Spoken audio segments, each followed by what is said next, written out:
राधे राधे। कार्तिक मास की कथा अध्याय 28। धर्मदत्त ने पूछा, मैंने सुना है कि जय और विजय भी भगवान विष्णु के द्वारपाल हैं। उन्होंने पूर्व जन्म में ऐसा कौन सा पुण्य किया था जिससे वे भगवान के समान रूप धारण करके वैकुंठ धाम के द्वारपाल हुए। दोनों पार्षदों ने कहा, ब्राह्मण पूर्व काल में तृणबिंदु की कन्या देवहूति के गर्भ से महर्षि कर्दम की दृष्टि मात्र से 2 पुत्र उत्पन्न हुए। उनमें से बड़े का नाम जय और छोटे का नाम विजय हुआ।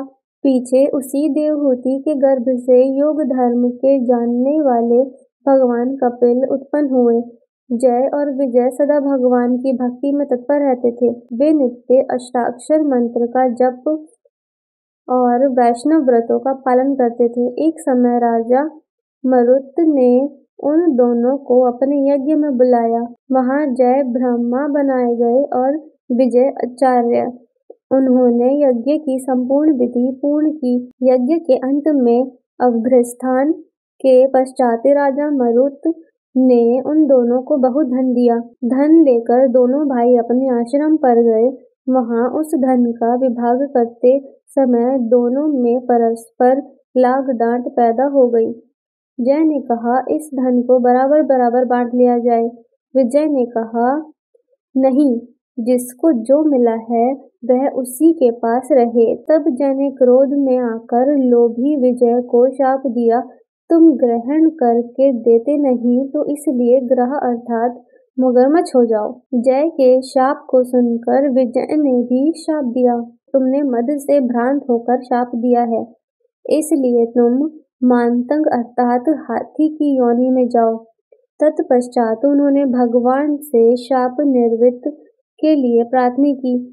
श्री भगवान ने कहा, तुम मेरे भक्त हो, तुम्हारा वचन कभी असत्य नहीं होगा। तुम दोनों अपने ही दिए हुए इन शापों को भोग कर फिर से मेरे धाम को प्राप्त होगे। ऐसा कहकर भगवान विष्णु अंतर्धान हो गए। तदंतर वे दोनों गंड नदी के तट पर ग्राह और गज हो गए। इस योनि में भी उन्हें पूर्व जन्म का स्मरण बना रहा और वे भगवान विष्णु के व्रत में तत्पर रहे।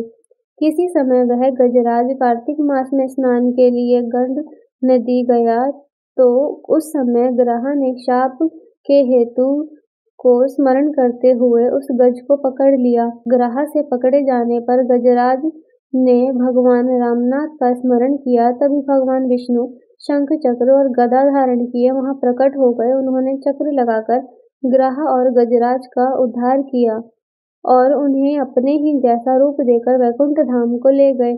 तब से वह स्थान हरि क्षेत्र के नाम से प्रसिद्ध है। वे ही दोनों विश्व विख्यात जय और विजय हैं, जो भगवान विष्णु के द्वारपाल हुए हैं।